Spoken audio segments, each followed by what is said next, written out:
Alors voilà, c'est un jeune Varanus prasinus. Donc voilà, ici on va filmer donc une éversion des hémipénis. Et là on voit que c'est des hémipénis. Pourquoi? En fait, c'est cette couleur violacée qui est assez typique. Voilà. Et ça permet de différencier les abouchements des glandes cloacales. On a juste un petit cône papillaire, en fait, c'est un petit cône de muqueuse. Et là, en fait, ce qu'il faut avec la pulpe du pouce, c'est partir le plus loin possible. Donc, il faut avoir un assez grand pouce et vers l'avant. C'est sûr, c'est toujours mieux d'avoir un grand pouce. Oui. Parfait. J'ai un grand pouce. Ouais. C'est pour ça que je viens souvent de voir. Et tu sais ce qu'on dit de ceux qui ont les grands pouces. Exactement. Okay. Mais attends, parce que c'est... Bon, donc voilà, ça c'était bien un mâle. Voilà. À nouveau avec un petit, un juvénile prasinus. Donc là, on va essayer de faire une éversion. Non, il n'y a rien qui sort. Il n'y a rien qui sort. Voilà, là, il n'y a pas du tout de... rien de proéminent qui ressort. Voilà, bon, après des fois, hein, il peut y avoir des choses qui sortent, donc c'est l'abouchement des glandes cloacales. Voilà. Et non pas, comme on le voit souvent sur Internet, des hémiclitoris. Non. Voilà, ce terme, Dr Schilliger, s'il vous plaît. Oui. Est-ce que ce terme est correct? Non. Merci. Ah, ça fait plaisir. Alors bonjour à tous. Salut. Donc salut. là aujourd'hui, salut, ça c'est Lionel Schilliger que vous connaissez tous, célèbre vétérinaire. Et voilà, Frédéric, donc qui lui aussi va devenir un spécialiste des reptiles.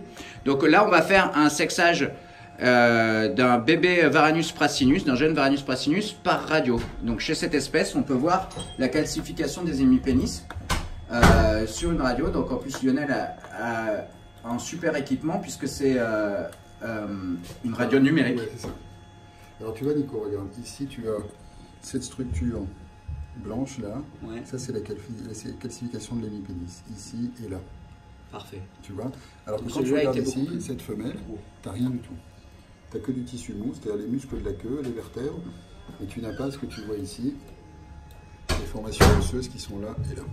Voilà, donc ça c'est comme ça. Alors malheureusement, toutes les espèces de varans n'ont pas cette calcification des hémipénis. Mais non, ce serait trop bien. Ça serait trop facile. Et en plus de ça, l'idée c'est qu'il n'y a pas de documentation de réel papier scientifique sur à quelle taille, pour chaque espèce, l'ossification se fait. Donc c'est pour ça que c'était intéressant d'avoir ces 3 spécimens de juvéniles et de les radiographier. Donc ils font à peu près 15 cm enfin même exactement 15 cm nez cloaque. Ouais.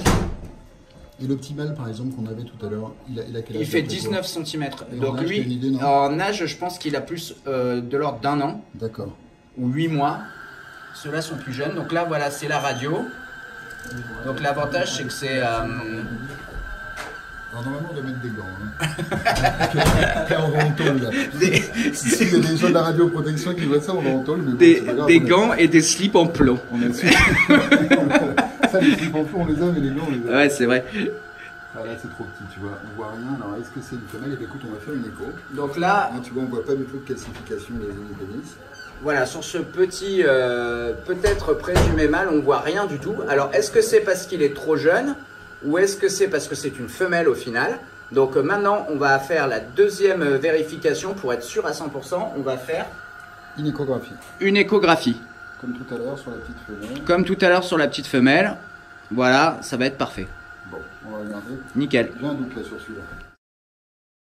Alors là, ce qu'on est en train de faire, c'est une échographie sur un jeune Varanus prasinus, donc qui est qui serait a priori une femelle. Donc à la radio, on ne voit pas du tout d'ossification des hémipénis. Coralie, tu veux me tenir le devant, s'il te plaît?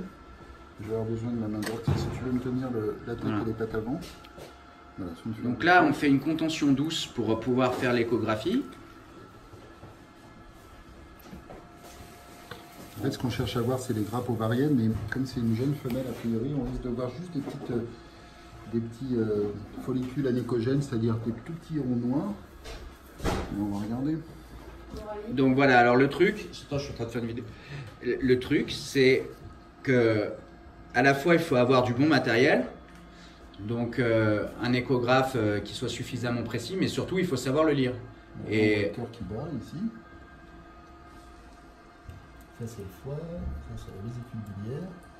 Et ensuite on va chercher contre les vertèbres l'aorte qui est ici. Voilà. Alors il faut exercer très peu de pression pour ne pas écraser.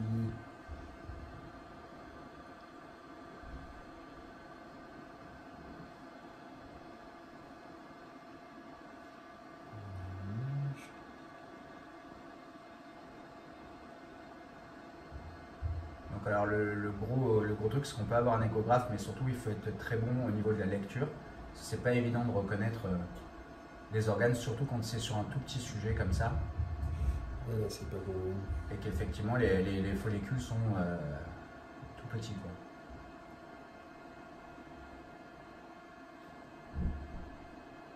Et est-ce que cette taille-là, tu pourrais voir les testicules par exemple? Oui, c'est ovoïde. En fait, on voit deux formations comme des noyaux d'olive, un petit peu, tout petit et très blanc, enfin plus écogène.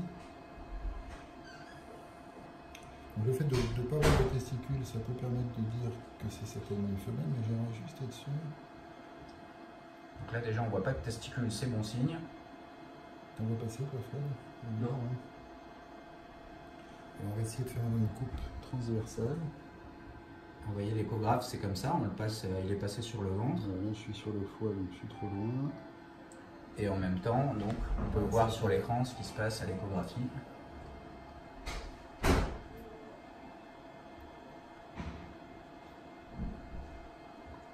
fait, on est un peu gêné, ça c'est des matières fécales, ce qui est blanc là. Ouais. Donc il y a du contenu fécal dans le côlon qui gêne un tout petit peu. Vous voyez,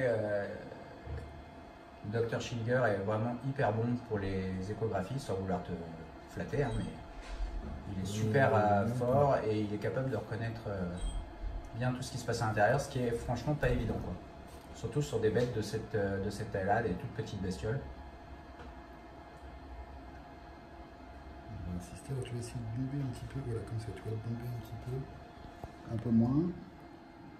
Voilà, on doit bien positionner l'animal